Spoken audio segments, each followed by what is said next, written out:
ನಮಸ್ಕಾರ ವೀಕ್ಷಕರೇ, ವಿಆರ್ ನ್ಯೂಸ್ಗೆ ಸ್ವಾಗತ. ನಾನು ಅದ್ವಿಕಾ.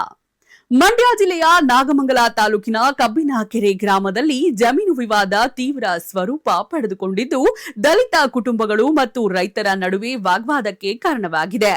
ನ್ಯಾಯಾಲಯದ ಆದೇಶದ ನಡುವೆಯೂ ವಿವಾದ ಏಕೆ ಮುಂದುವರೆದಿದೆ? ಇಲ್ಲಿದೆ ಸಂಪೂರ್ಣ ವರದಿ.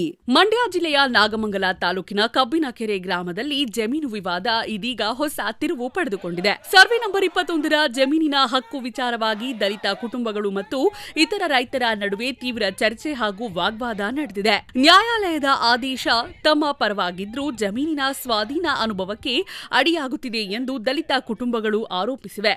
ಮತ್ತೊಂದೆಡೆ ರೈತರು ಕೂಡ ತಮ್ಮ ಪರವಾದ ವಾದಗಳನ್ನ ಮುಂದಿಟ್ಟಿದ್ದು, ನ್ಯಾಯಾಲಯದ ಪ್ರಕ್ರಿಯೆ ಕುರಿತು ಪ್ರಶ್ನೆಗಳನ್ನ ಎತ್ತಿದ್ದಾರೆ. ಸ್ಥಳಕ್ಕೆ ಆಗಮಿಸಿದ್ದ ತಾಲೂಕು ಆಡಳಿತ ಹಾಗೂ ಪೊಲೀಸ್ ಅಧಿಕಾರಿಗಳು ಪರಿಸ್ಥಿತಿಯನ್ನ ನಿಯಂತ್ರಿಸಿ ಎರಡು ಪಕ್ಷಗಳ ವಾದಗಳನ್ನು ಆಲಿಸಿ ಕಾನೂನುಬದ್ಧ ಪರಿಹಾರಕ್ಕೆ ಮುಂದಾಗಿದ್ದಾರೆ. ಕೊನೆಗೆ ಪ್ರಶ್ನೆ ಒಂದೇ: ಜಮೀನು ವಿವಾದಕ್ಕೆ ಜಾತಿಯ ಬಣ್ಣ ಏಕೆ?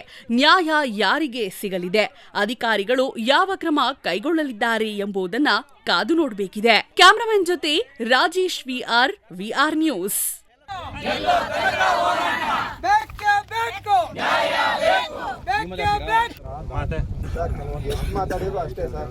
ಅಲ್ವಾ, ನಾನು ಅದನ್ನೇ ಹೇಳ್ತಾ ಇರೋದು. ನಾನು ಒಂದು ಆಪ್ಷನ್ ಅವ್ರಿಗೂ ಕೊಟ್ಟಿದ್ದೀನಿ, ನಿಮ್ಮೆಲ್ಲ ಮಾತಾಡಿ, ನಿಮ್ಗೂ ಅದನ್ನೇ ಹೇಳ್ತಾ ಇದ್ದೀನಿ, ಪೂರ್ತಿ ಮಾತಾಡಿ. ಮತ್ತೆ ಇನ್ನೂ ಒಂದು ಹೇಳಿದ್ದೆ, ಅದನ್ನು ಮಾಡಿ. ತಪ್ಪು ನಿಮ್ದು ಐತೆ, ಏನು ಅಂತ ನಿಮ್ದು ಹೇಳ್ಕೊಟ್ಟಿದ್ದೀನಿ, ಅರ್ಥ ಆಯ್ತಾ? ಅದನ್ನು ಸರಿಪಡಿಸ್ಕೊಂಡು ಟ್ರೈ ಮಾಡಿ. ಸುಮ್ಮನೆ ನಾನು ಸಿಕ್ಕಿದ್ದೀನಿ ಅಂತ ಒಂದೇ ಸಮ ಮಾತಾಡೋದಲ್ಲ. ನಾನು ತಾಳ್ಮೆ ಐತೆ ಅಂತ ಇಷ್ಟೊತ್ತು ನಿಂತಿದ್ದೀನಿ ಅಷ್ಟೇ. ಮಂಡ್ಯ ಜಿಲ್ಲೆ ನಾಗಮಂಗಲ ತಾಲೂಕು ಕಸ್ಬಾ ಹೋಬಳಿ ಕಬ್ಬಿನಕೆರೆ ಗ್ರಾಮದ ಸರ್ವೆ ನಂಬರ್ 21ರಲ್ಲಿ ದಲಿತ ಕುಟುಂಬಗಳಿಗೆ ಒಟ್ಟು 3 ಕುಟುಂಬಗಳಿಗೆ ಜಮೀನು ಮಂಜೂರಾಗಿರ್ತದೆ. ಈ ಜಮೀನಿನಲ್ಲಿ ನಿರಂತರವಾಗಿ ಕಬ್ಬಿನಕೆರೆ ಗ್ರಾಮದ ಸವರ್ಣೀಯರು ಇವರ ಸ್ವಾಧೀನ ಅನುಭವಕ್ಕೆ ತೊಂದರೆ ನೀಡ್ತಾ ಬರ್ತಿರ್ತಾರೆ. ಈ ವಿಚಾರವಾಗಿ ಈ ಜಮೀನಿನ ಮಾಲೀಕರಾದಂಥ ರಾಜಣ್ಣವರು 2001ರಲ್ಲಿ ನ್ಯಾಯಾಲಯಕ್ಕೆ ದಾವೆಯನ್ನು ಸಲ್ಲಿಸಿ 2006ರಲ್ಲಿ ಒಂದು ಆರ್ಡರ್ ಆಗಿರ್ತದೆ, ಆದೇಶವಾಗಿರ್ತದೆ.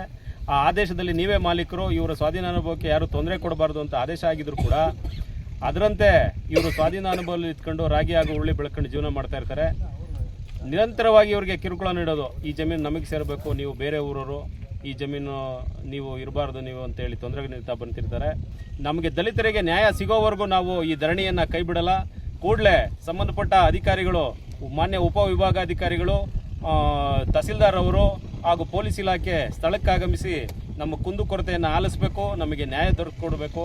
ಈ ನ್ಯಾಯ ಸಿಗೋವರೆಗೂ ಈ ಅನಿರ್ದಿಷ್ಟಾವಧಿ ಮುಷ್ಕರವನ್ನು ನಾವು ನಿಲ್ಲಿಸೋದಿಲ್ಲ ಅಂತ ಈ ಮೂಲಕ ಒತ್ತಾಯ ಮಾಡ್ತಾ ಇದೀವಿ. ಬೇರೆ ಕಡೆ ಕೊಟ್ಟು ನಮ್ಮ ಜೀವನ ಇದು ಮಾಡ್ಬಿಡಿ ಸರ್.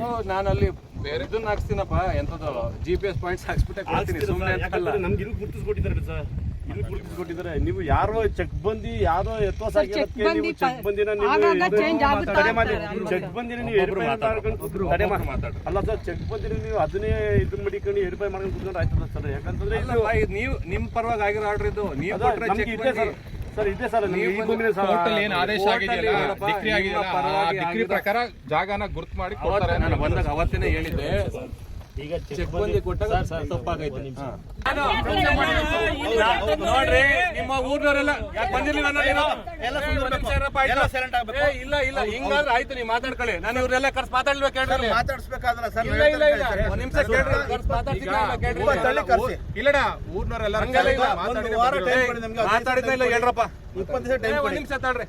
ಕರ್ಸ್ ಮಾತಾಡಿಲ್ವ ಇಲ್ಲ ನಿಮ್ನೆಲ್ಲ? ಒಂದ್ 20 ನಿಮಿಷ ಟೈಮ್ ಕೊಡಿ ಸರ್. ಮಾತಾಡಿಲ್ವಾ? ಕೇಳ್ರ, 10 ನಿಮಿಷ ಟೈಮ್ ಕೊಡಿ. ಕೇಳು, 3/4 ಗಂಟೆ ಮಾತಾಡಿದೀನಿ. 10 ನಿಮಿಷ ಅಲ್ಲ, 3/4 ಗಂಟೆ ಮಾತಾಡ್ಬಿಟ್ಟು ನಾವು ಬಂದಿಲ್ಲ.